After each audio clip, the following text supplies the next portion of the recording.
বৃহস্পতিবারই অক্সফোর্ডের Kellogg কলেজে বক্তৃতা দেওয়ার কথা মুখ্যমন্ত্রী মমতা বন্দ্যোপাধ্যায়ের। সেই উদ্দেশ্যে বেলা 11:30 নাগাদ অর্থাৎ ভারতীয় সময় বিকেল 5টার কিছু আগে হোটেল থেকে রওনা দিলেন মুখ্যমন্ত্রী।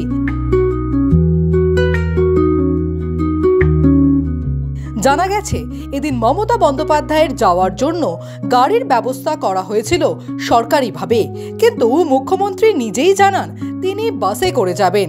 সেই মতোই বাসে চড়ে বসেন তিনি।